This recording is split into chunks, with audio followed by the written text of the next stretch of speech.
Si ritorna verso la grotta. Ecco qua, guarda, è magnifica questa grotta. Costeggio la montagna, ai piedi della montagna, della roccia. Qua si sente il rumorio del traffico che proviene dalla strada provinciale. Bella, guarda là, c'è tutto ed arrampicante, un magnifico panorama. È singolare questo ed arrampicante. Prosegui fino in sopra. E all'improvviso la magnifica grotta. Bella, Ecco qua, già ci sono stato qua. La grotta è enorme. Oh, che dici, lo facciamo qui e rifacciamo il panorama da qua.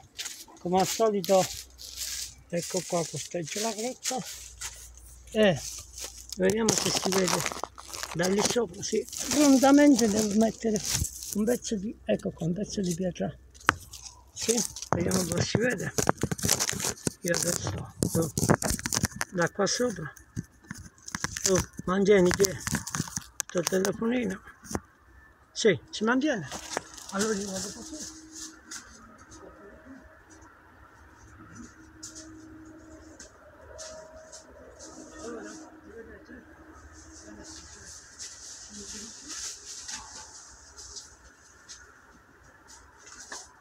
Ecco qua.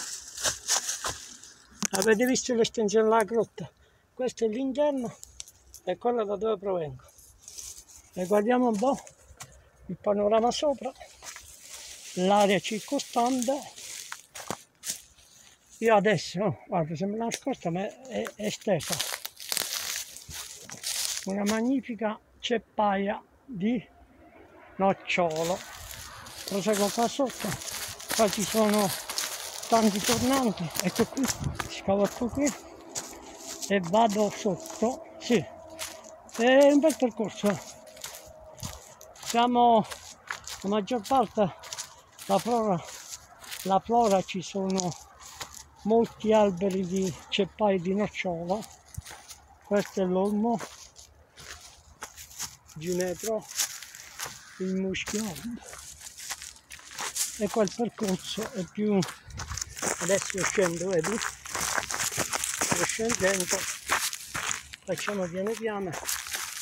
Qua c'è roccia e bisogna stare attenti, vedi?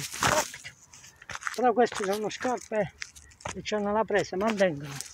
Qua scarpe di sole non sono buone. Vedi? Continuo a scendere, dei tornanti gradevoli, un altro tornante, il mese di agosto, però l'aria è fresca, almeno qui in montagna. Si prosegue da sotto. Ah sì, questo è questo. Difatti è questo. Ma la strada è infinita.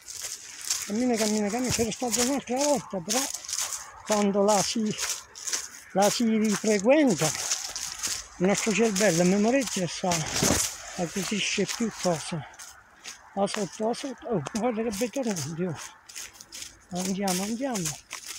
Questo conduce circa 1 chilometro, qui sotto c'è la provinciale.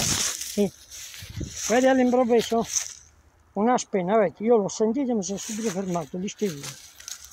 Ci metti il piede sopra così, evito l'ostacolo e vado di qua, pian piano andiamo verso il basso, vedi il caldo aumenta, qua bisogna stare attenti, il giro di qua, vediamo dove conduce questa strada, sì, andando giù verso la provinciale, dalla provinciale io là c'ho la bici, vedi, piego con la schiena, con la mano tolgo, qua c'è un altro ostacolo alla schiena, faccio questo di così e dopodiché qui praticamente qualche anno fa c'è stato un incendio, ancora c'è il frascame bruciato e qua davanti a me cosa si apre, vedi, il magnifico panorama Vicenza. Qui bisogna restare attenti che ci sono i cardi, allora i piedi faccio così, la strada prosegue fra circa 500 metri, questo è un albero di sorbo giovane, qua è pieno di cardi, ecco il panorama, vedete il traffico della provinciale qua, il magnifico panorama Vicenza, vedi il traffico intenso oggi. Ecco.